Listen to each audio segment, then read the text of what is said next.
Hi, this is Dave. This is Tara. And this is Adam, and you're listening to People Also Watched. We're three industry insiders clinging onto the lower rungs of the Hollywood ladder, and we love examining movies. Every month, studios release big-budget features, and for every one of those, there are a ton of lesser-known movies you just might love. So, as we cling here to the bottom of this career ladder, we're going to watch big-budget movies, but we're also going to introduce you to an older, nearly forgotten movie that people also watched. So like and subscribe to us wherever you listen to podcasts. Oh, and if you like the social medias, why don't you give us a follow on Twitter or Instagram at People Also Watch. No ED. They have pills for that now. I keep getting those ads on like Reels. It's like, do you know how? What's the generation below me? Do you know how millennials cure ED with hymns? Hymns. It was with hymns. Yeah. Dave, And they have hers too. They have hers. They do have hers. That's mostly for hair growth really? and like anxiety. Anyways, one pill to treat them all. That's right. One pill to treat them all. It's the Netflix original that could be called Oscar Bid. I think that's what it is called. Anyways, this limited theatrical release spent a month in theaters before moving to the Netflix Mothership. We're watching Maestro. Directed by Bradley Cooper. I really liked how you said that. Thank you. And starring Bradley Cooper and Carey Mulligan, on its limited release, Maestro made about $500,000 at the box office. But it has won an award already as one of AFI's Movies of the Year. Really? So, Adam, I couldn't believe it either. Got it. Adam, what is your log line for Maestro? Okay, all right. When Bradley Cooper wanted to masturbate in front of the entirety of the known world, he created Maestro, which follows the story of Leonard Bernstein as he lives a completely easygoing, no consequences lifestyle. Wow, Adam, I think from your logline, I'm going to infer what you felt about this movie. Go on, Tara. What do you think I felt about this movie? You know, I'm going to say you weren't a fan. I was not a fan. Not a fan. I actually thought he loved it. I thought Adam was going to come to the table with, he made all the right choices. Look, it was elegant. Look, I learned about Bernstein. I do pay $8.99 a month to Netflix so I can watch Bradley Cooper masturbate. I'm not saying I don't spend that money with that intention. It doesn't usually take him 3 hours is the thing. It doesn't. He's getting older, Adam. Just like we said, the advertisement for hymns. It all makes sense now. Right. This movie, I'm sorry. How did you two feel about it? Dave, go first. Oh, yeah. I'll go first. I may be the most positive. I don't know.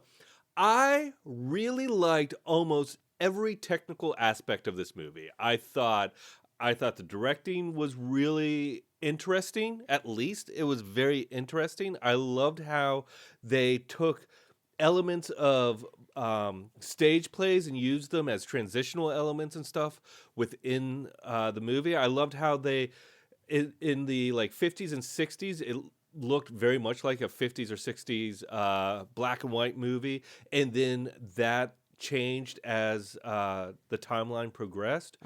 I thought he did an amazing... Oh, the makeup on him was fantastic. Like the old age makeup. Right away, I'm ready to give whoever did that an Oscar. Yeah, I agree. And just to put that in perspective, last night I was watching Roadhouse. And in one of the greatest movies of all time. Go on. A perfect mirror for Maestro, yes. Yeah. Well, if you look at their hairstyle, Bradley Cooper and Patrick Swayze kind of have the same hair, and that's my point. In Roadhouse, you watch that movie, every scene he has a different hairstyle. And by halfway through, I was like, did they ever reference anything when they were doing his hair? Because it's different every time. Now, that aside, so I thought the makeup was amazing. I thought the cinematography was amazing. I thought the performances were really good. But ultimately, I was like, what are we kind of watching? I didn't get any sense of Bernstein as a person in his life, except that he was gay or bi or pan.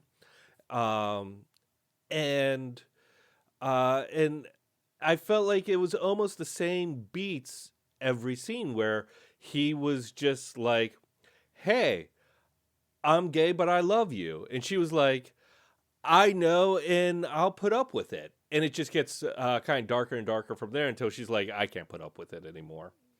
Yeah. So, yeah, it was fantastic, lacking story. Okay, so I think I'm going to agree with Dave, like, I think almost on every point. First of all, that opening shot where you see Bradley Cooper with that makeup. Yes. I literally, I gasped. I was like, that's the best movie makeup I've ever seen. It is up close. I don't think they used any CGI. I think that was all practical, and it was flawless. It was really, I was like, holy crap, if Bradley Cooper doesn't do great, that's what he's going to look like at that age. Like, he's going to be tan. It really did blow me away. I thought it's some of the best makeup I've ever, like, literally ever seen, to the point where you're just like, how is that not his actual face? It was, I thought it was really spectacular. The thing is that, and I think I'm not alone in saying that I know who Leonard Bernstein is. I've heard of him, but my knowledge of him is very limited. And there were a lot of Easter eggs in there for people who did know a lot about him. And apparently Art, my husband, does, because there was a couple things like in that early opening scene where he's having a party and he's like, they're singing with their buddies, which I was like, hey, musical theater kids never change. But Art I had that thought too. Ouch. There was like a couple very famous like musical people that like are well known, but again, well known for writing these musicals from like 30s, 40s, 50s, 60s that we all are not familiar with anymore. Right now, they are the basis for some of the things that we see today. But I feel like that it was one of those movies where it was like I could have used a teeny bit of storytelling, like exposition on the other sort of people in the time, in the space, right? Like who are his what's the word I'm looking for? Like who are his peers that were doing similar things but very differently? Like you kind of open on one of the premises is his father is like, you're going to be the first Jewish conductor, which was apparently a huge deal. Like there were no Jewish conductors, right? And then we sort of drop that immediately. And then we go to basically he's living a bisexual life, which again is compelling, but I feel like that's what they thought the story was about. And maybe 10 years ago, we would have been like, oh, that's an interesting story. But that's not really what I think makes him an interesting person at all. Yeah. And I think that, movies like this probably go through 100 incarnations, and everybody has like a piece that everybody wants to put their stink on it. But I feel like I thought Carey Mulligan was outstanding. I thought she was amazing. I thought Bradley Cooper, for what he was doing and the things that he was trying to accomplish as a performer, also pretty incredible. Like all the performance in this movie, I thought were nuanced and beautiful and great. I thought the direction was great. I thought, again, the pictures and the sort of direction, the cinematography, the production design, I think it all worked. But the story they were telling, like I watched this whole movie, I kept waiting to be like, this feels just like one of the biopics that like sort of really moves you, and you're like, oh God, like that's and we got to the end, and I was like, I almost was like, that's it. And I think it's because what the most interesting part of his life is, it was not his sexuality or like his double life, but like sort of the adversity he faced as a person, like, as literally who he was and his artistic endeavors. But we didn't see any conflict. There was nothing. That's what I'm saying. Is I think that's the conflict. Like but the conflict was like between Carey Mulligan and like his gay lovers, but like there was no conflict because she said no, it's fine. Yeah, and she never confronted the gay lover. She never really she confronted Bradley Cooper maybe once. And towards the end, because he was. It's like, you're disrespecting us in the family, and like you promised not to do this. And so the issue I had watching the whole thing is I was waiting for adversity. I was waiting for Bradley Cooper to have a problem that he could not surmount and have to work at it. But like you were saying, Tara, in like the first 10 or 15 minutes, whoever was like, "You're going to be the first Jewish conductor." And then he was. You know, and it's like, "Oh, you meet this woman, but you're also attracted to men, but you love her. Okay, she's down with having, an open marriage and everything's fine."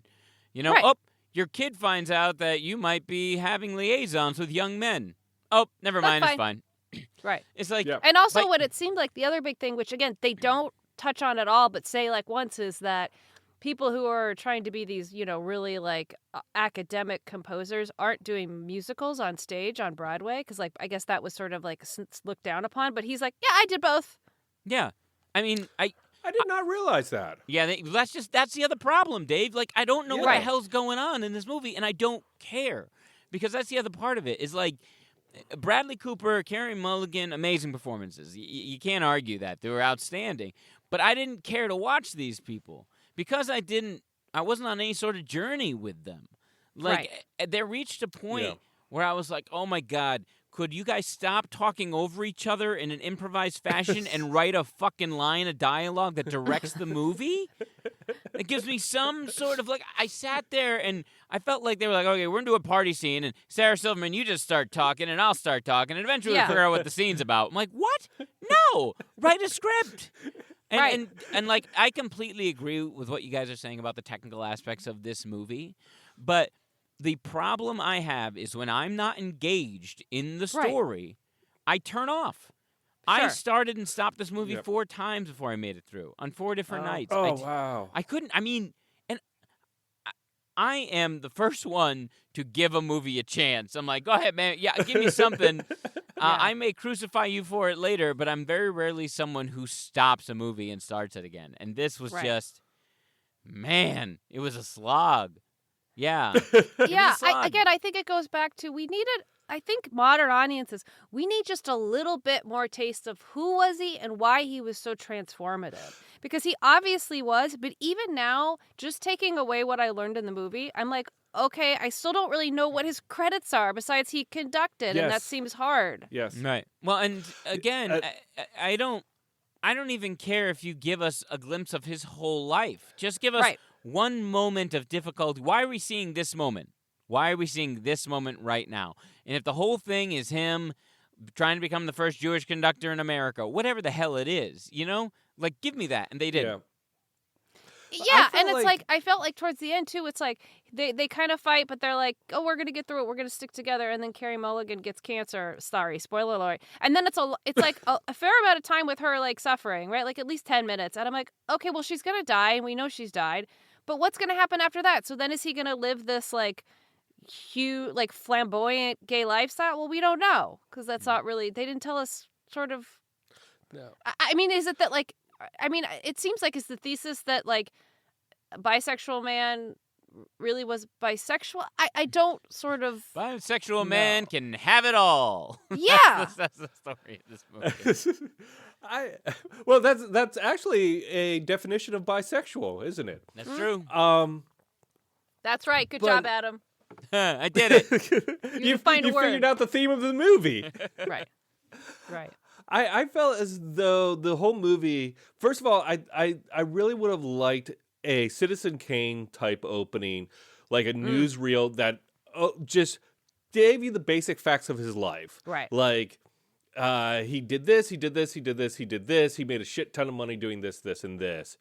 Now here's a story. Right. I also felt like the whole movie was like a stone skimming on the top of a lake, never really diving into anything, just touching down. It's like, okay, this is where they met. This is where they had their first child. This is when they were famous. This is when they had a little bit of trouble. And this is when she dies. Yeah. I think that's a really good explanation for it, Dave, as far as like the story they're telling. Yeah. And I think it's really unfortunate because the performances were so beautiful. And I think there's no doubt that everybody in this movie was in those characters and they spent a lot of time with it. And it just seems like, okay, cool. Tell me anything more interesting than what we saw. Right. Yeah. I was just... Again, I was disappointed. I mean, it basically felt like a French art house film. Right. And Uh-huh. that's fine. We need to make some of those. Those are important. I don't think they should have spent the amount of money that they clearly spent on this movie, and I don't think it should be like a Best Picture nod. No. But, I mean, it really is like again, it's sort of one of those like you're like, "Oh, this is gonna get it," right? Cuz it's got all the elements, right? It's black and white. Oscar bid. It's beautiful. It's got all Yeah. these, beautiful elements to it. But yeah, it's a really unsatisfying sort of picture of Leonard Bernstein, I think, honestly. You know what you could have done, Netflix? If the budget of this movie was, what do you think, Tara? What do you think, Dave? What do you think the budget was? Oh, I think they probably are close to $100 million. Yeah. Yeah. I'll tell you what. Yeah. Break that up into $500,000 chunks and give it to promising film students at the biggest universities and see what they come up with. And I guarantee you'll find something that will make you 10 times more money than whatever this made you and will be better. Yeah. It's too bad. It's funny that because Dave and I did text about this a little bit before we decided to watch this movie, and I think it just felt like you wanted this to be so much better, but not even so much better. You wanted it to be just a little better, like the story to be like, ooh, what's gonna happen next? But I feel like I was like, this is gonna happen next, and then it does, and then this is gonna happen, and then it does. And you're like, all right. By the way, I looked it up. It's 80 million, so you were very close. Wow, impressive. Which is too much money. Yep. And and I agree with you that you're kind of going, okay, so what's going to happen next? But I always felt like on the other end of what happens next was kind of like, nothing really. Yeah. Yeah, and this did not have to be an action-packed movie. That's not what I'm talking about. No. I just needed some direction, some reason for witnessing this, and I didn't have one. I want to use that in a line in a movie or something. Some reason for witnessing this. Why am I witnessing this? But I think that's like the ultimate first start where you start into script writing is why am I telling this? Why am what is the point? And again, I think as much work as Bradley Cooper did on this character, we don't ever dig into you almost want way more moments with just him trying to balance Carey Mulligan against one of the other guys. Yeah. Or, more interestingly, him fighting other people who are conducting and seeing him do so much better even though they're more, privileged or more... What movie? Yeah, I would have loved to have seen the Carey Mulligan version of this movie. Yes! Tell me that story. Tell me the story tell about from her point woman of view. who loves a bisexual man who also loves her but can't stop fucking guys in their teens. You know what I mean? Show me that. They weren't always in their teens, but they looked really young. My point being... You're just old, man. I'm just very, old. Look at my sweater. And you threw your back out today, Adam. Yeah, I know. Carey Mulligan, her character, her story, her journey sounds fascinating. Sure and does. Give her I want to know why she stayed. Yes. I want to know why she stayed, and don't give me the "I love him" bullshit. That only lasts so long, man. It's that. I mean, I think long. I think they gave a good reason for why she stayed, and I understand it. It's when you're around somebody that this is the thing. They play it, and you know that this to be true. He was an incredibly charismatic person, right? Just off the charts charismatic. And when that's focused on you, that's like a drug, right? That's oh my God, you feel so special, and we understand that, and then that turns away from her, and that's really what sort of irks her. But that's again, it's her story there. But she's a Broadway actress. She's a famous actress. She can get that adulation wherever the fuck she wants. She just decided she wanted it from Leonard Bernstein, right? And he didn't give it to her. So then find it somewhere else. That's an interesting fact that I don't think I was fully aware of, that how successful she was on her own. Right. I don't think we got a lot of that. No, but she was. She had a TV. She was on a TV show. I mean, she won nothing. Yeah. That's right. Yeah, I mean, again, I think it seems like we're sort of all on the same page where it was we were on this movie side. It had all the elements. And it was not fulfilling. It did not scratch the itch of me going, I want to learn more. Because again, I still don't feel like I know anything about Leonard Bernstein, really. Nope. Yeah, I just know that whoever does his makeup is really good. Agreed. Agreed. And he also had a wave Uh, with the young men. Yeah, you did. Adam, you the- brought that up a couple times. Good Well, for you. because the last shot of the movie... Are there thoughts in your head? The last shot of the movie is him in the 80s when he's in his 70s dancing with like an 18-year-old boy. I'm sitting there going, what the hell's going on? Like, It's with his students. I know, but it wasn't like an innocent situation. They weren't like doing a fucking line dance. You know what I mean? No. They were clearly all tripping balls. It was, yeah. Yeah, it was a Awkward. rave. It was a rave. Yeah. Do we agree that we should go to commercial? Yes, I Yeah. definitely think we should. Play us Okay. out.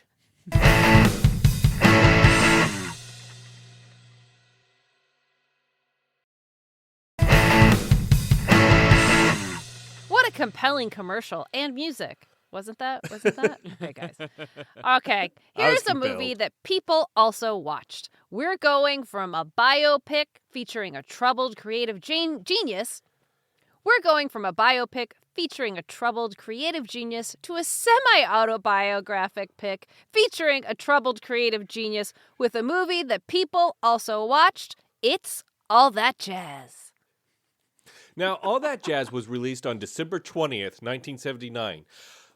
Get ready for this, guys. Exactly 24 years prior to Maestro landing on Netflix. They both premiered on December 20th. Okay. That's not 24 Starring- years. That's 44 years. Oh boy. And I'm not going to tell you the exact reason I You're- know that. You're exactly right. And I am shocked. I sure wish it was only 20 24 years years. ago. Exactly 44 years prior. That's even bigger. To Maestro landing on Netflix. Starring Roy Scheider, Jessica Lange, and Ben Vereen. All That Jazz was directed by Bob Fosse and made just over $37 million at the box office. Okay, Adam. What's your log line for All That Jazz? All right, All That Jazz.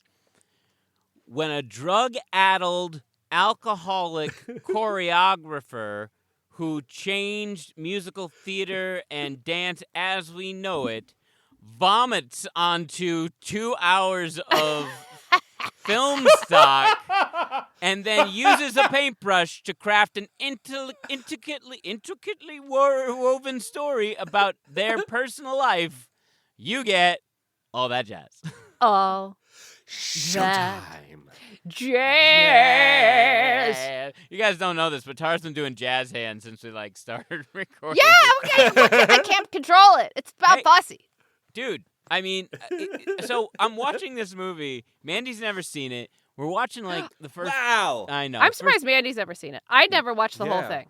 Yeah. I thought musical theater people just sat in a room and watched this before they got their degree or something. That's what they were required to do. No, so That's right. she's like the dancing in this is amazing. I'm like, yeah, because It's Bob Bob Fosse. Fosse directed it, and it's about his Yeah. life. I mean, I'm a fan of this movie. Yep. I have no problem coming out the gate with that. And it's not just because it allows you to see boobs on Netflix. I didn't know. So Tara and Dave and I were texting. We're like, "Where did we find this movie? We can't find this movie for free." And Tara was like, "Oh, I found it complete on YouTube." YouTube. And so she sent me the link, and I'm watching it. I'm like, "Those are boobs. Dude, you can't show boobs on Netflix." Oh, they showed a lot of things on, There's a on lot YouTube. of stuff You mean on YouTube? Netflix. Yeah, I You mean mean on YouTube? Yeah, YouTube. I keep saying Netflix because we just talked about Maestro. I was like, there's all kinds of boobs on Netflix. Oh yeah. I just love this. I think Roy Bradley Scheider Cooper was one of them. Yeah. I think There was a Roy- lot of people in this movie that I had forgotten. Like tons Oh, of yes. people that Yes. go on to stuff. Yeah, Roy Schneider fucking All of crushed it this Love role. Boat. Crushed it. Yeah. Go ahead, Tar. I was just going to say, as a person my memory of this is really literally bits and pieces. I've never, ever sat down till this moment to watch the whole thing from start to finish. Oh. And I thought, first of all, this is like a great, little bundle of 1970s cinema, first of Yep. all. and like fever dream, and like everybody who made this movie was on cocaine. So it was nice to see that come through. Yep. But it's also did you guys watch the series Fosse Verdon? Yes. Yep. I think it colored my experience of watching this movie so much because I think I knew so much more about what was going into this. But if we're comparing this to Maestro a little bit, which I'd like to do, which is in this movie, though it is a fever dream and there's so much going on, I knew so much about Bob Fosse, not Bob Fosse, from this movie. Do you know what I mean? It's like it gives you all the things you want, which is his flaws, his adversity, what he's up against, why he keeps making bad choices, or like we don't even know why, but he just does. He keeps digging himself into a hole, and yet keeps coming out ahead on top because of his talent, right? And so you're just like, if he would just get his shit together, right? Like you'd be everything you want him to be.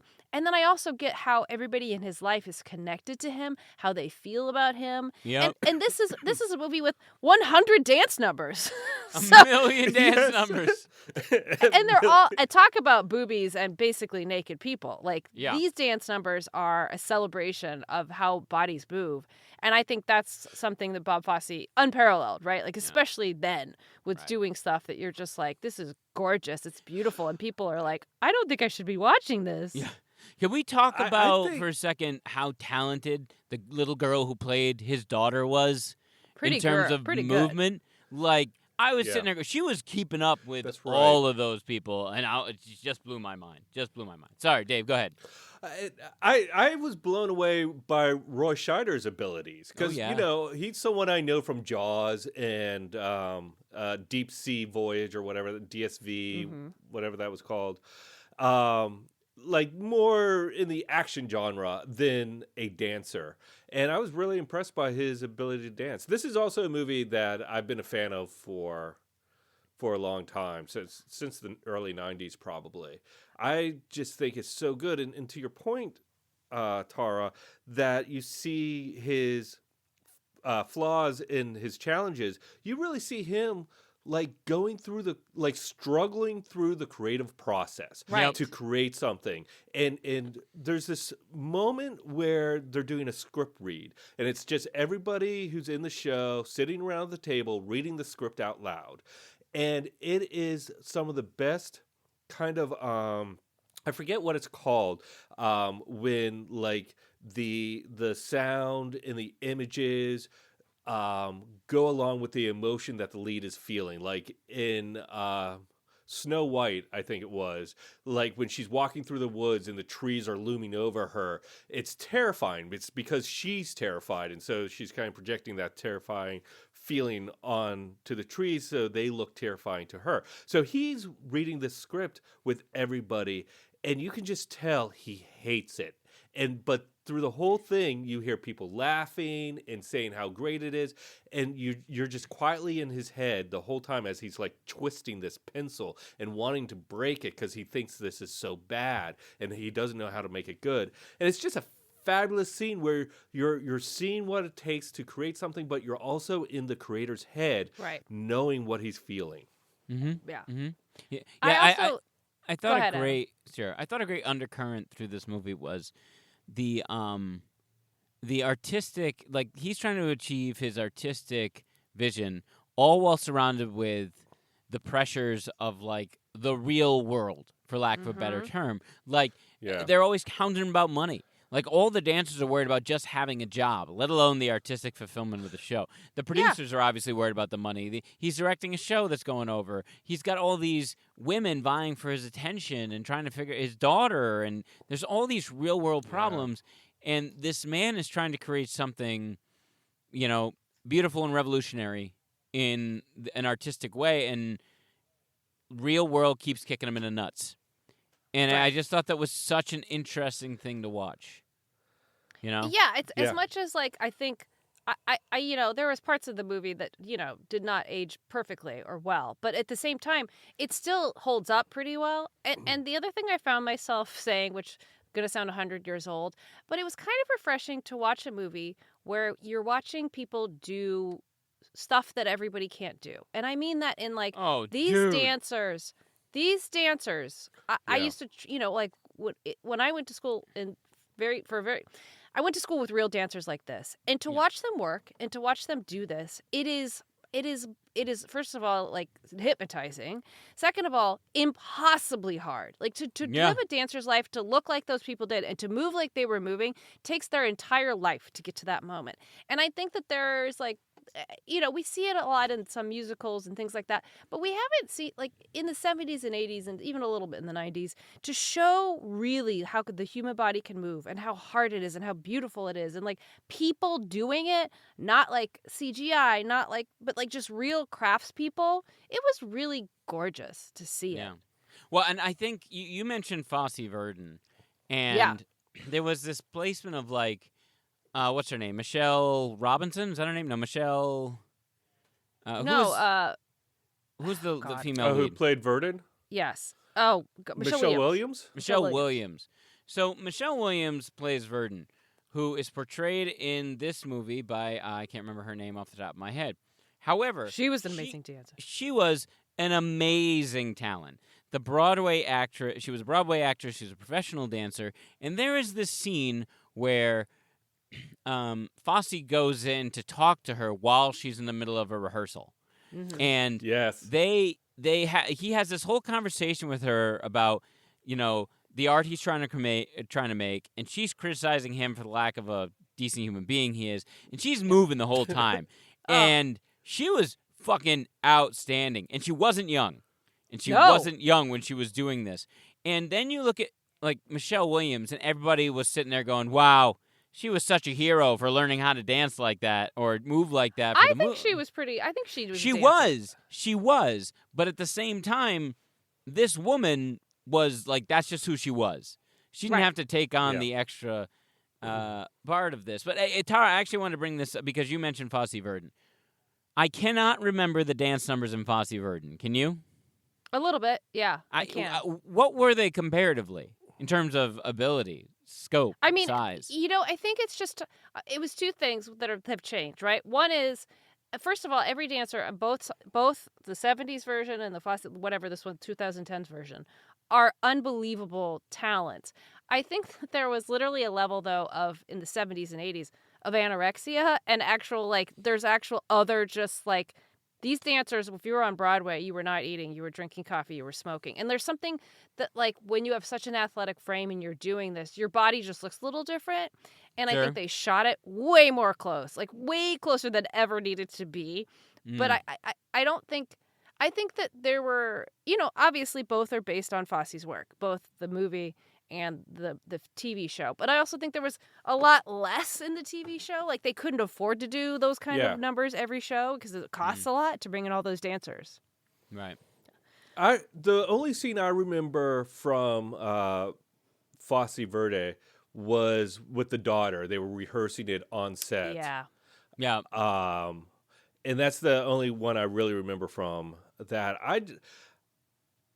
The other great thing about, I think, if we're comparing Maestro to All That Jazz really, every moment, like the scene you were talking about where he goes in to talk to his ex-wife, or the scene where they're reading the script, it's all, let me say, I'm sorry, I'm not sure how to phrase this. But they're all in service to the story? Yes, they were all in service to the story. Yeah. And you were able to follow it and get emotionally invested in it because of that. Right. Yeah. Right. It didn't matter how trivial the actual moment might have been in their life. There was an intention, a reason, and a purpose for witnessing it. And what it did was inform the audience. And it made for a better film. And it's interesting because I think some of the performances weren't 100% great and All That Jazz. Again, it's a different time. Sure. Where it's like, you can't fault in Maestro. Every performance was gorgeous and beautiful. But like, it really goes to show you need the story first. Yeah. Because an imperfect line or two isn't going to kill the movie because you still are trying to get to the point, which is telling a compelling story. Yep. Agreed. Absolutely. I will say, where the only place that All That Jazz really lost me is the last half hour is like the longest dance number I've ever seen in my lifetime. It was and very long.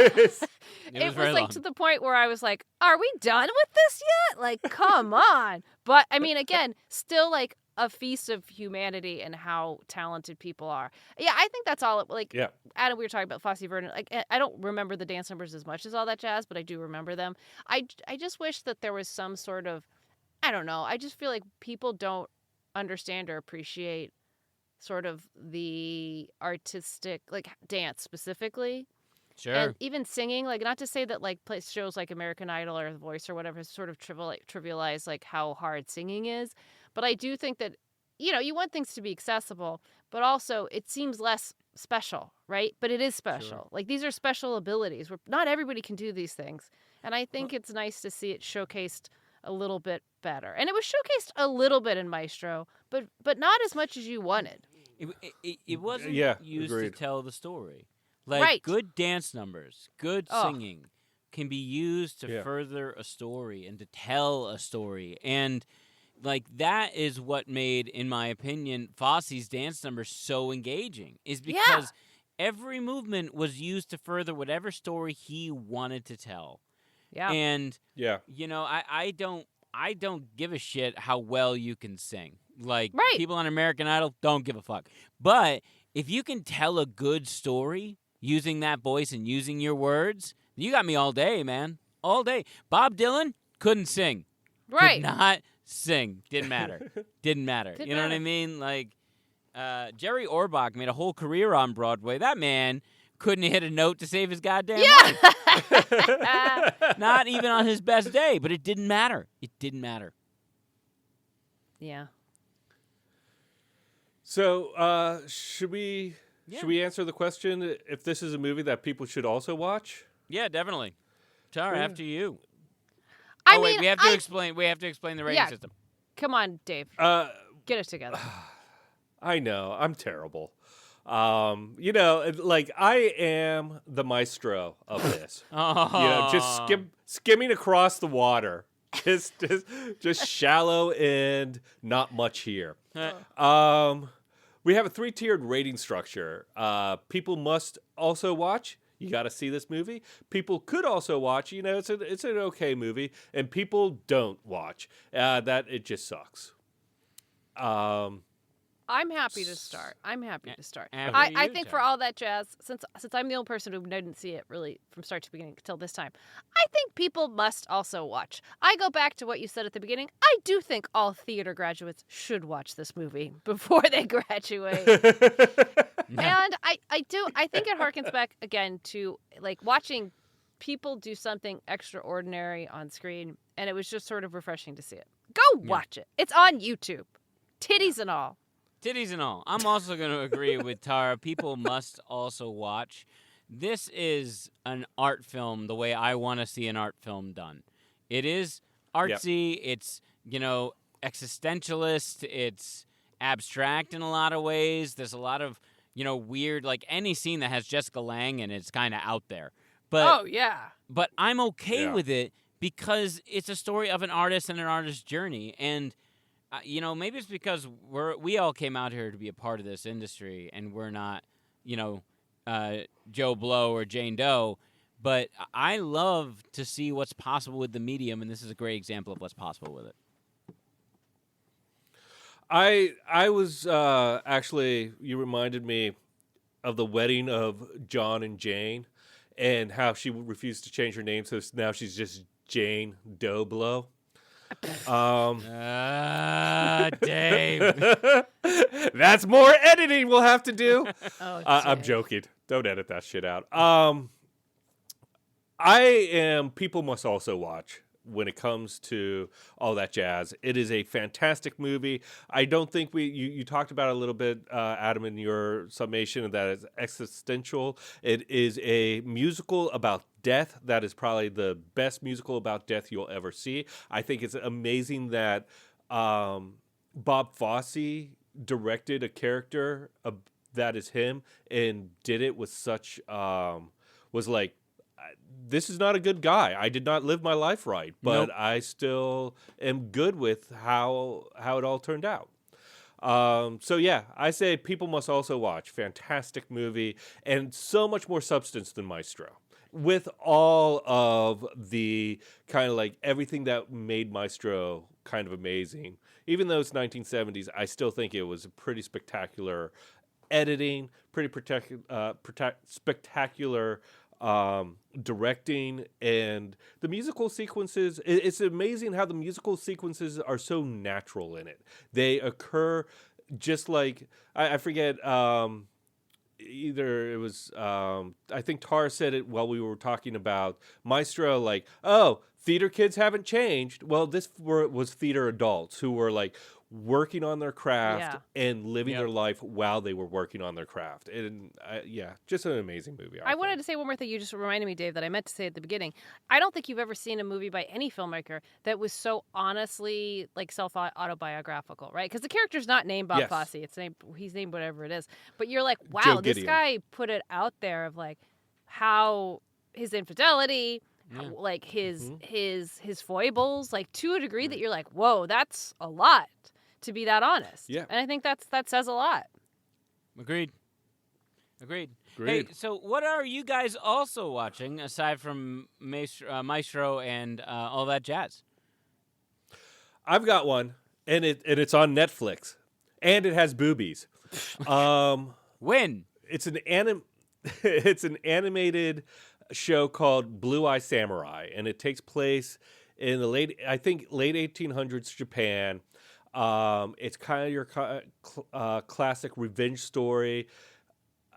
I don't want to go too far into it because I feel like I just like relayed it episode by episode, but it's an amazing animation, amazing script, and amazing historical detail, as well as just a really, really fun show to watch. Nice. Cool. I'll check that out. Tara, what you got? I'm watching. I think this is season 4 of Fargo, or maybe it's season 5. I don't remember. I've loved the Fargo series. I don't know if you guys watched. Did you guys watch any of them? I've seen the first one. The second one I kind of fell off of, but I've thought. Oh no, I've seen the second one. It was the third one I kind of. Regardless, anyway. Anyways, we're watching the current one, which was with Juno Temple and Jennifer Jason Leigh and Dave. Oh God, from the state news radio, Dave Foley.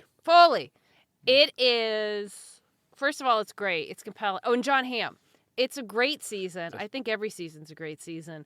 But Jennifer Jason Leigh gets away with, on like a drama series, she's playing this like high corporate executive. And when she talks, she overemphasizes her W's. And so she's like, what are we doing here? And she gets away. And it's so... And she's in scenes with Dave Foley, who's playing a straight man. And it is... I was like, this is... Dream comes... This is what television is made for. Anyways, the scenes between them are fantastic. And she gets away with it. And she pulls it off. And you're like, I actually just think this is how she normally talks in real life. And she's finally been allowed to do so on screen. Maybe. Totally worth it. Okay, I just recently saw Poor Things. Oh, I want to see it. I haven't seen it yet. Oh, yeah, me too. Which is the Yorgos Lanthimos most recent edition. He's the director who did The Lobster. He's the one who did...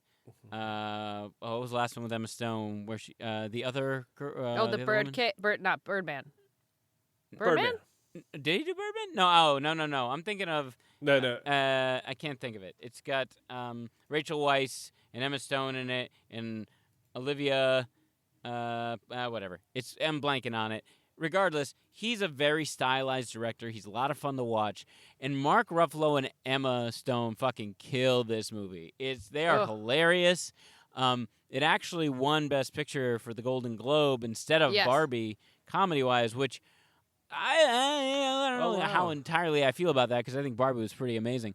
But either way, go see Poor Things. It is so much fun. It is so out there. It is so stylized and goofy and really brave, unapologetic performances by the whole cast. Amazing. It's been on my list. Art's been dying to go see it. Yeah. Go. It's been on my list, too. Go see it in the theater so that, we support comedies in the theaters, is what I always say. That's true, too. Yeah. And just good movies in the theater, Yeah. Like, I saw Godzilla -1, amazing movie to see in the theater. Yep. I did, too. Yeah. And but it's also, that's a great Godzilla movie because it's such a small personal film too. And yeah, I don't know what I'm saying. It's all right. Hey, if you're listening, why don't you tell us what you're watching? You can hit us up on Twitter or on Instagram at People Also Watch. No ED, no ED, no ED. Luckily, I don't have to confirm that.